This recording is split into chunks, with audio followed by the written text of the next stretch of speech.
ألو، من معي؟ هلا ومرحبا، معك الحب يا حب.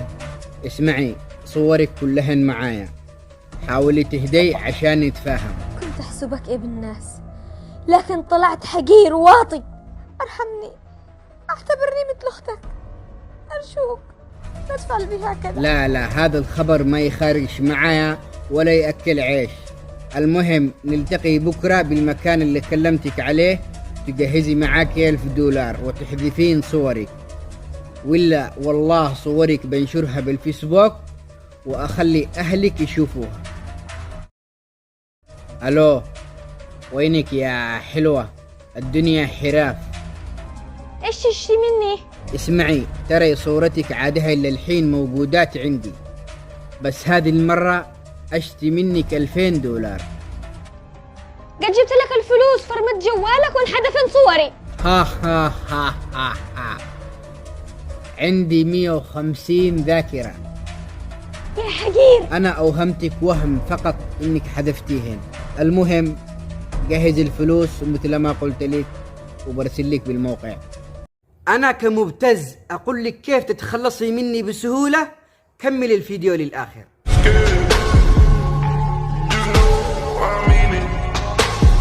أولا أشتك تعرفي ليش أنا أبتزك. هذا لأني خايف وجبان ومريض نفسي، والشيء الوحيد اللي ساعدني على ابتزازك هو أنت، خوفك من أهلك والمجتمع. وبسبب القلق الزائد والخوف أضغط عليك بكل مطالبي أيا كانت نوعها، كانت تحرش أو فلوس. وبسبب الخوف المسيطر عليك كليا توافقين على أي شيء يطلبه منك، وبمجرد وافقتي على مطالبي أنت هنا دمرت نفسك كليا.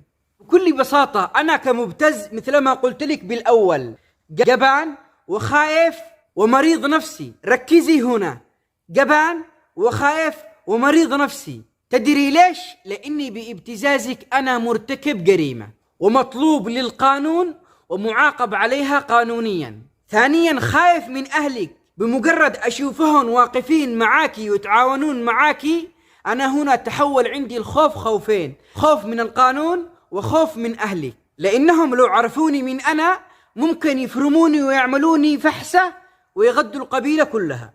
قد تختلف طريقة ابتزازك، إما أكون مجهول أو معروف، ولكن الحل بيدك. لازم تخبري أهلك بمجرد أول اتصال مني أو تهديد. صحيح إنك بتاكلي أكلة بطيبة نفس، هذا لو كنت مذنبة، لكن بالنهاية راح يساعدوكي. ولما أنا أشوف التعاون اللي حاصل معاكي من أهلك ببطل أضغط عليك، وراح أظل مطلوب أمنيا، ما بقدر أختفي كثير.